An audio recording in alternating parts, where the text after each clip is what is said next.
the lead. Demon possession ended. Bloodbath.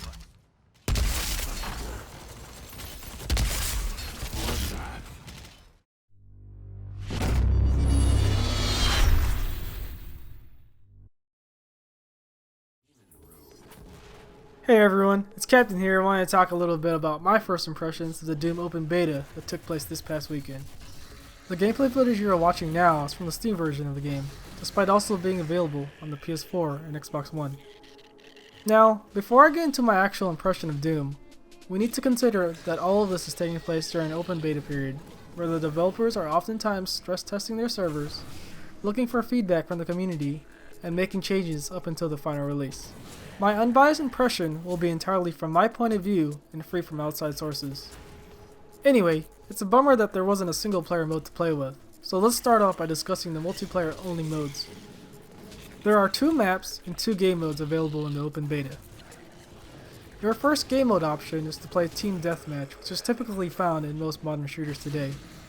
The second option, however, is to play a game mode rightfully named Warpath. In Warpath, players are guided to a point of interest throughout the map, where they will earn points the longer they stay on an actively moving objective. The team who reaches the score limit first wins the game. Pretty basic steps so far. Each of the 2 maps are small to medium sized, often favoring close quarters combat. Prior to responding into battle, players are told to choose between 3 default weapon loadouts: Assault, Sniper, and Ambusher, all of which contain 2 weapons and an equipment slot. It is great to know that you aren't at a disadvantage even though custom loadouts are restricted until you reach a certain level. For the vast majority of the beta period, I personally liked using the Sniper loadout, which contained a Vortex Rifle, Super Shotgun, and Personal Teleporter. Having a long-range weapon paired with a close-range weapon was really beneficial in most of the situations I encountered. I didn't effectively use the Personal Teleporter all that much. Although very handy for mind game purposes, I later switched it out to the standard grenade in my custom loadout. On a side note, you may learn the hard way that your default sensitivity is probably not high enough to keep up with the fast-paced action going on around you. A few changes on my end allowed me to quickly get a handle on things and go about learning the game. Going back on track, players will quickly notice scattered across the map are a variety of pickups, all of which could give you an upper edge in combat, so long as you know their specified spawn timers and locations. These pickups vary from your standard health kits, ammunition, player armor, power-ups, weapons, and even demons that players on opposing forces will likely race towards. More on that later. Going back to what I mentioned earlier, the 2 maps available favored close quarters combat more so than long range combat. When an enemy is low on health, you can perform a finishing melee attack. Despite the dangers of being shot during the animation, it was by far my favorite feature the game had to offer. What better way to finish off your opponents but to have them take a knee to the face is utterly satisfying. The game, however, is not without its flaws. I would often be put in a situation where I was required to switch to my Super Shotgun while quickly unleashing a melee attack in between shots. A quick and effective strategy. My main concern is that many of the guns in Doom don't have the same punch or necessity as the Super Shotgun has going for it. I found myself only using what is best, especially when the weapons I want to experiment with aren't nearly as effective at killing things. The static gun, for instance, requires that you be in constant motion to get the most out of your damage. Both the plasma rifle and heavy assault rifle perform a similar function, all but different visual effects. The lightning gun, on the other hand, felt much weaker than the super shotgun in close range combat, and many players gravitated towards the rocket launcher as a splash damage weapon and the vortex rifle for their long range needs. When your game's all about shooting stuff, I think there needs to be more emphasis put into how guns handle and feel so that players favoring certain loadouts don't feel left out. My final gripe about the game's balance would probably have to do with the demon spawn, which either side can acquire freely so long as they make it there first. The Revenant is really fun, but he is severely overpowered. The fact that it appears out of nowhere is a cause for concern, especially in close game situations where it can go either way.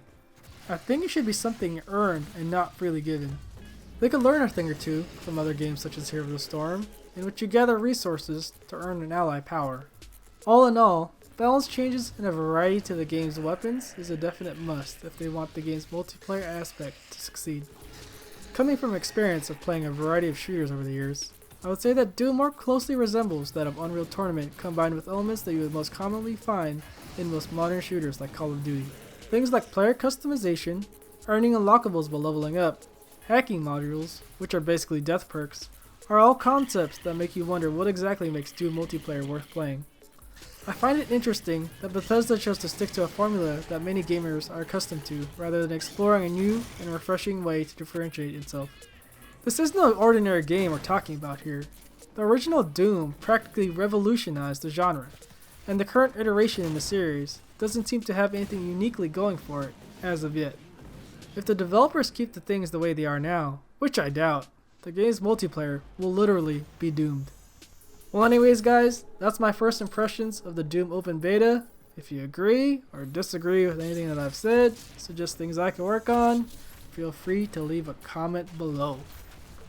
Other than that, enjoy the rest of the video, and as always, I'll see you on the next one. Peace! Untouchable. Glorious.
Translating activated. 1 kill remaining. Score limit reached. Convincing victory.